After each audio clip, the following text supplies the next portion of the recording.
enfin le début du fouet. Bonjour tout le monde, bienvenue à cette 26e vidéo tutoriel sur GameMaker. Et aujourd'hui, nous allons poursuivre sur notre lancée pour la création du fouet.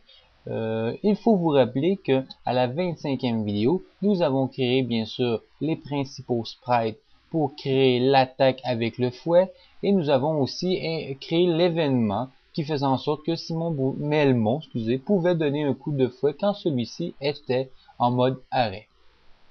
Bon, aujourd'hui, ce que nous allons faire, c'est bien sûr la suite. Tout d'abord, faut s'assurer de bien regarder qu'est-ce que nous avons dans nos sprites. Les principaux états de notre Simon Belmont. Et nous avons arrêt, marche, accroupi, saut, saut-marche, et les autres, c'est des attaques. Fait que ça nous concerne pas. Fait que, faut noter que nous avons vraiment 5 états spécifiques qui permettent à Simon Belmont de pouvoir attaquer. Et dans ce cas-ci, nous avons poursuivi avec le fait que Simon Belmont pouvait attaquer en marchant. Petite chose à remarquer, étant donné que Simon Belmont doit se déplacer quand celui-ci marche et par la suite faire une attaque, le problème technique était que celui-ci poursuivait bien sûr son déplacement. Pour éviter ce problème, il suffit simplement d'ajouter la fonction de direction qui fait en sorte que celui-ci n'a plus de direction, étant donné qu'on choisit l'option du centre et de vitesse 0, qui fait en sorte que celui-ci s'arrête automatiquement quand il donne un coup de fouet en marchant. C'est sûr que ça aurait pu être très intéressant qu'il puisse marcher tout en donnant un coup, mais si je me trompe pas, dans les Castlevania, en tout cas dans les premiers, on conserve le fait que celui-ci arrête. Bon, par la suite, un autre événement qu'il faut faire quand celui-ci donne des coups, il faut aussi faire le release, parce que l'un ne va pas sans l'autre. Bien sûr, quand on se permet de donner un coup, il faut s'assurer aussi de faire en sorte que le personnage redevienne à son état normal, ou je veux dire, pas l'état normal, mais l'état d'avant. Si celui-ci est à l'arrêt et donne un coup de fouet, on s'assure qu'à par la suite, il redevienne à l'arrêt aussi. Ça fait qu'il faut faire un press pour donner le coup de fouet avec toutes les fonctions. N'oubliez pas d'utiliser la variable, indiquer quel état Simon Belmont doit être pour pouvoir donner son coup de fouet. Et par la suite, faire le release qui indique que quand Simon Belmont est dans l'état de quand il donne le coup de fouet, qu'il redevienne par la suite à l'état que vous désirez, dépendamment de quelle action qu'il fait, hein, on s'entend. Dans le cas présent, nous faisons Simon Belmont qui est accroupi et qui donne bien sûr un coup de fouet. Chose très importante à se rappeler, je l'ai déjà dit auparavant dans l'autre vidéo, mais je le répète, c'est que quand on a créé les sprites, c'était important de faire en sorte que toute l'image puisse rentrer, les 3 sprites, étant donné que le fouet prenait beaucoup de place sur la longueur, étant donné qu'il se déplaçait de l'arrière à l'avant, il fallait s'assurer que les images soient assez grandes pour tout englober.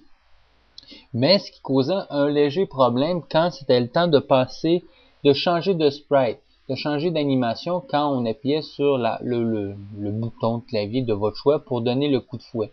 Habituellement, étant donné que par défaut, la croix qui faisait apparaître, la coordonnée 00 faisait en sorte que l'image étant plus grande et la coordonnée 00 était plus éloignée du personnage, ça faisait un effet de décalage.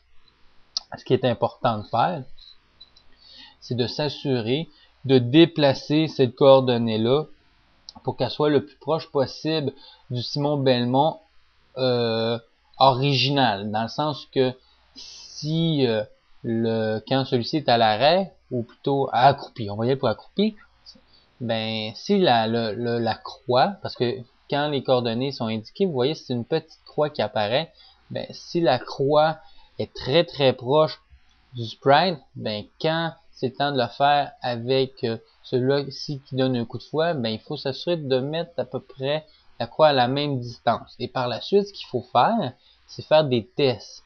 Des tests dans le sens que vous allez dans la room, vous faites fonctionner votre jeu, vous donnez des coups de fouet et vous regardez au fur et à mesure de combien de pixels celui-ci est décalé. C'est sûr que c'est une question d'observation, mais à force de le faire, vous allez vous habituer. C'est pas trop compliqué.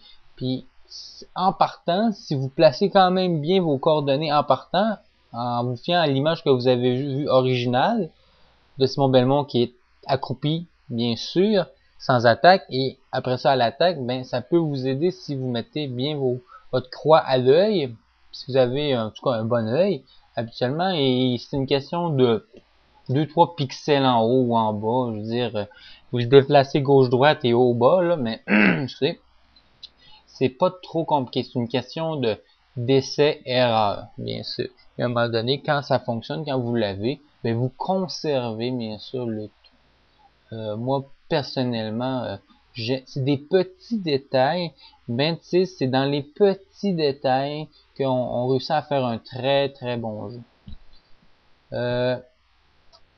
Ça fait que en ce moment, c'est ça que j'ai fait. J'ai fait accroupi, on peut donner des coups de fouet accroupi, et on peut donner des coups de fouet quand celui-ci est à l'arrêt, et on peut donner des coups de fouet aussi quand il marche. Comme je vous ai expliqué, la différence, c'est que quand celui-ci marche, on a rajouté simplement la fonction d'arrêter avec les croix de direction pour que celui ne puisse pas continuer son déplacement en ayant une animation qui fait qu'il attaque. Sinon, on l'a vu dans l'extrait vidéo que celui-là, il se mettait à glisser, puis ben, en tout cas, c'était pas cohérent entre le déplacement et l'action qu'il faisait. C'est pour ça qu'il faut mettre l'effet qu'il puisse arrêter. Bon, comme vous pouvez voir ici, ça fonctionne très bien. Il n'y a plus aucun déplacement. Fait que dans ce temps-là, de temps en temps, un petit coup d'enregistrement, on ne sait jamais quand est-ce que vous allez déranger ou que un bug technique va arriver. Ça fait que vous êtes toujours mieux d'enregistrer le plus tôt possible quand ça fonctionne. Prochaine étape, bien sûr, c'est quand celui-ci saute, parce que je vous l'ai dit tantôt, on a 5 états très spécifiques. Quand il est arrêté, quand il marche, quand celui-ci est accroupi, quand il saute et quand il saute en marchant. Parce que si vous vous rappelez bien, au début des vidéos, je dirais 4, 5, 6 peut-être, ben on a fait la fonction que Simon Belmont pouvait sauter, mais quand celui-ci marchait en même temps, ben il pouvait continuer à marcher. Pour moi, c'était une question de gameplay, de jouabilité, le plus intéressant. Puis je pense que à quelque part, c'est quelque chose qui était quand même, il fallait pas passer à côté de ça. Fait que dans ce cas-ci, ça va être important aussi qu'il puisse continuer à marcher, en sautant puisse attaquer et puisse continuer aussi à marcher. Ça serait très important. Bon.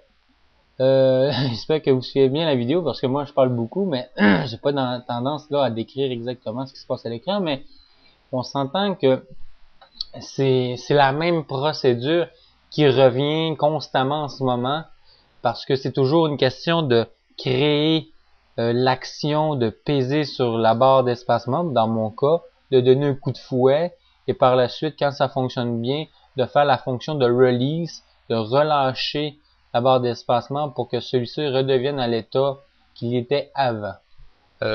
Pour le saut, vous allez voir, ça va être différent parce qu'il y a une question de gravité. Ok, Simon Belmont va aller dans les airs, mais aussi il va retomber sur le sol.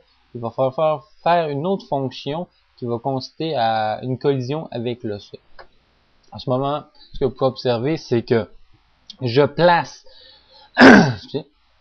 à l'œil, bien sûr, les coordonnées et pour les tester, étant donné que c'est le saut, s'il y a un petit décalage, on le voit moins.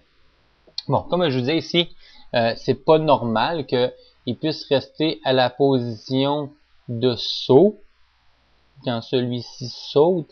Ben, quand il arrive sur le sol, c'est qu'il faut créer un autre, bien sûr, une autre fonction. Ici, je mets le release. Bien sûr, quand je vais relâcher la touche, quand celui-ci est en saut, il va pouvoir revenir normal, mais simplement dans les airs que ça fonctionne, ça, hein.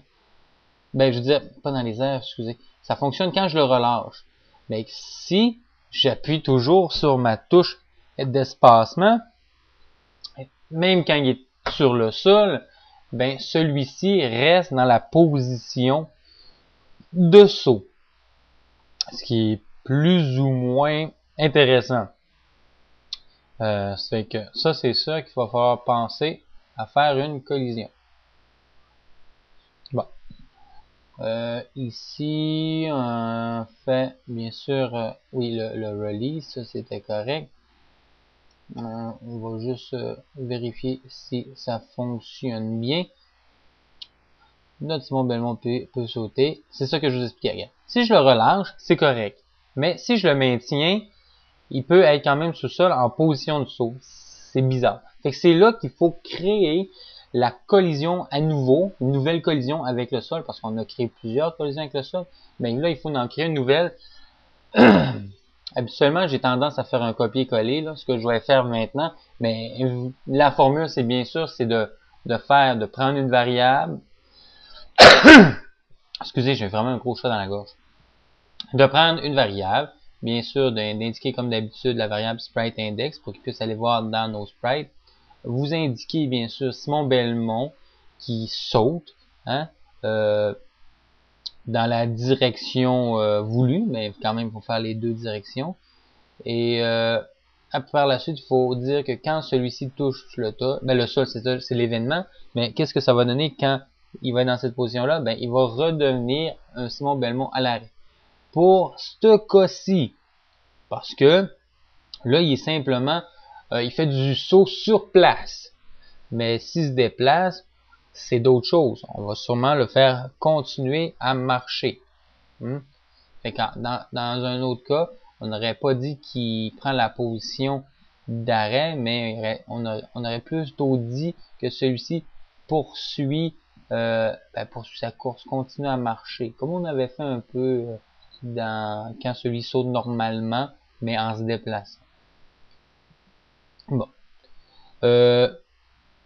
On continue pour bien sûr faire les deux côtés. On a fait le saut vers la droite, on fait le saut vers la gauche. Malheureusement, dans cette vidéo-ci que vous regardez en ce moment, vous n'allez pas voir encore le contact avec l'ennemi. Mais ça, c'est dans la prochaine vidéo, bien sûr. Parce que je voulais m'assurer qu'on ait bien les trois états de base, ok? Quand on attaque avec le fouet, l'attaque bien sûr que j'ai dit quand on est à l'arrêt, ça c'est la première chose qu'on a fait. Quand celui-ci marche, quand celui-ci saute et quand celui-ci est accroupi. Mais c'est sûr qu'il y en a deux. Quand il est à l'arrêt et quand il marche, la finalité est la même, hein, il donne un coup de fouet, mais en arrêt. Et aussi quand celui-ci saute sur place ou qui saute en marchant, ben c'est la même finalité aussi parce que c'est une question de simplement donner un coup de fouet dans les airs. Bon. On poursuit toujours avec l'ajout d'action, pas d'ajout d'action, mais on double à fin de compte les coups de fouet. Dans le sens que on a fait la droite, mais maintenant on fait la gauche. On double aussi les releases, bien sûr, et on double aussi les contacts avec le sol. Quand ça marche habituellement vers la droite, on fait la gauche. Ce que je vous conseille, c'est pas de faire tous les côtés droits avant puis essayer de copier pour la gauche. Non, parce que on pourrait y avoir tendance à en oublier, étant donné que ça fait quand même plusieurs formules. Moi, ce que je vous conseille, c'est de faire le côté droit, peu importe l'état que vous allez décider de faire. Vous allez tous les faire quand même, on s'entend. C'est de passer immédiatement à la gauche après. Faites tout de suite votre copier-coller, modifier pour la gauche. Et vous allez le voir immédiatement si ça fonctionne. Et après ça, allez faire vos releases, côté droit et côté gauche par la suite, aussi en faisant un copier, une duplication. Ce qui fait sauver beaucoup de temps. Et Un coup que c'est fait, excusez, un coup que c'est fait l'attaque dans l'état que vous voulez, ben gauche-droite, c'est réglé. Après ça, on peut à la limite l'oublier, parce qu'on n'a pas besoin de revenir par la suite. Toujours important quand on change de côté, de s'assurer que aussi l'image, comme en ce moment, est bien ajustée, parce que c'est pas parce que vous l'avez fait pour le côté droit qu'automatiquement ça va se faire pour le côté gauche, parce que c'est un autre sprite. Et étant donné que c'est un autre sprite, ben il faut aussi déplacer les coordonnées pour que les coordonnées d'apparition, on s'entend, soient beaucoup plus proches. Parce que quand les coordonnées d'apparition apparaissent, c'est en rapport au personnage, hein. C'est pas en rapport à la room. Parce que c'est lui qui se modifie, qui y a changement de sprite. Là, comme vous pouvez voir, ça va très bien. Je suis accroupi, je suis debout, je marche, je saute, je peux donner des coups de chaîne. Pour l'instant, visuellement, tout fonctionne.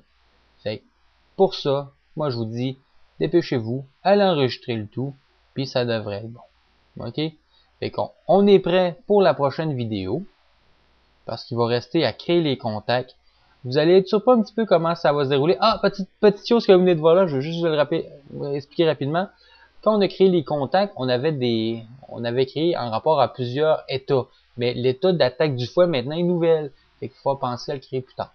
Ça fait que je vous dis bonne continuation. N'oubliez pas de vous abonner. Je suis rendu à 99 abonnés. Il me reste seulement un abonné à avoir pour mettre ma vidéo spéciale sur ma collection de jeux de Castlevania. Parce que là, je vous le dis, oui, ma vidéo spéciale, ça va être sur ça. Et je vous dis, le prof vous dit à la prochaine vidéo.